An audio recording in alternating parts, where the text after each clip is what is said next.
তিনি সাহসী এবং বুদ্ধিমান, সত্যের সন্ধানে নিজেকে উজাড় করে দিতে পিছুপা হন না। জীবনের ঝুঁকি নিয়ে উদ্ঘাটন করে চলেন একের পর এক লুকিয়ে থাকা সত্য। বর্ণাঢ্য বাবার সন্তান হয়েও সত্য প্রতিষ্ঠা করার চ্যালেঞ্জ নিয়ে তিনি নাম লিখিয়েছেন ওকালতি পেশায়। কেরিয়ারে কোনো কেসে তিনি হারেননি, নিজের আদর্শ থেকে বিচ্যুত হননি। সমগ্র ভারতবর্ষে তার পরিচিতি এক নামে, তিনি কেডি পাঠক। কেউ কেউ তাকে কেডি শাখাওয়াত হিসাবে চিনেন।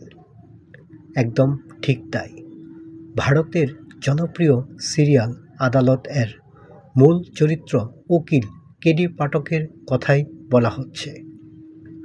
বর্তমানে বিশ্বজুড়ে প্রচার হওয়া সকল সিরিয়ালগুলোর চরিত্রের মধ্যে জনপ্রিয়তার শীর্ষে এই নাম।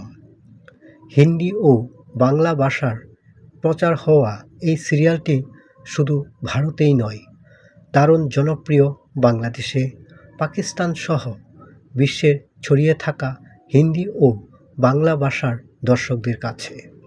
দর্শক চাহিদার কারণেই দীর্ঘ 10 বছর ধরে সোনি টিভি প্রচার করে চলছে আদালত, যেখানে দেখা যায় নির্দোষ ব্যক্তিদের পক্ষে মামলায় লড়েন কেডি পাঠক।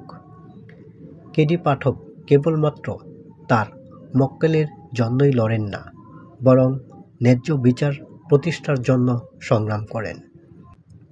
এই চরিত্রে অভিনয় করে জনপ্রিয় হয়ে ওঠা মানুষটির সম্পর্কে আগ্রহের শেষ নেই আদালত বা কেডি পাঠকের ভক্তদের। কে এই কেডি পাঠক? কি তার সত্যিকারের নাম? সিরিয়ালে দেখা যায় কেডি তার নাম সম্পূর্ণ অংশ বলেন না। এখন পর্যন্ত আদালত দর্শকদের কাছে কেডি পাঠক নামটি পূর্ণাঙ্গ রূপ প্রকাশ করা হয়নি। তবে এই চরিত্রে অভিনয় করা অভিনেতার নামটি হয়তো অনেকেরই অজানা নয়। তিনি রণিত রায়, একজন বলিউড অভিনেতা হিসেবে জনপ্রিয়। কেরিয়ারের শুরুতে বলিউডের নায়ক হিসেবে প্রতিষ্ঠার চেষ্টা করেছিলেন। তিনি হিন্দি ছাড়াও তামিল ও বাংলা ভাষায় সিনেমাতেও কাজ করেছেন। শুধু তাই নয়, আপনি অবাক হবেন জেনে বাংলাদেশের নায়ক মান্নার সঙ্গেও একটি ছবিতে কাজ করেছেন তিনি। শাহ আলম কিরণ পরিচালিত ছবিটির নাম শেষ বংশধর। রণিত রায় 11 অক্টোবর 1965 সালে ভারতের নাগপুরে জন্মগ্রহণ করেন। তিনি ছিলেন ব্যবসায়ী বাবার প্রথম সন্তান। তার ছোট ভাই রোহিত রায়ও একজন টিভি অভিনেতা।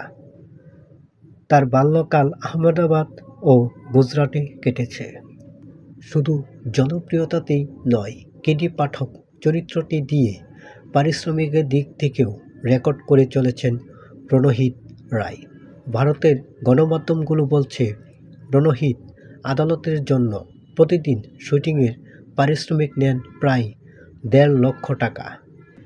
আবার কেউ কেউ দাবি করছেন এই অঙ্কটা 1,25,000 রুপি। এর পাশাপাশি রণহিতের রয়েছে বিশাল সিকিউরিটি এজেন্সি। দর্শক, আমাদের আজকের ভিডিওটি যদি আপনাদের কাছে ভালো লেগে থাকে তবে আমাদের চ্যানেলটি সাবস্ক্রাইব করবেন, ভিডিওতে লাইক ও শেয়ার দেবেন।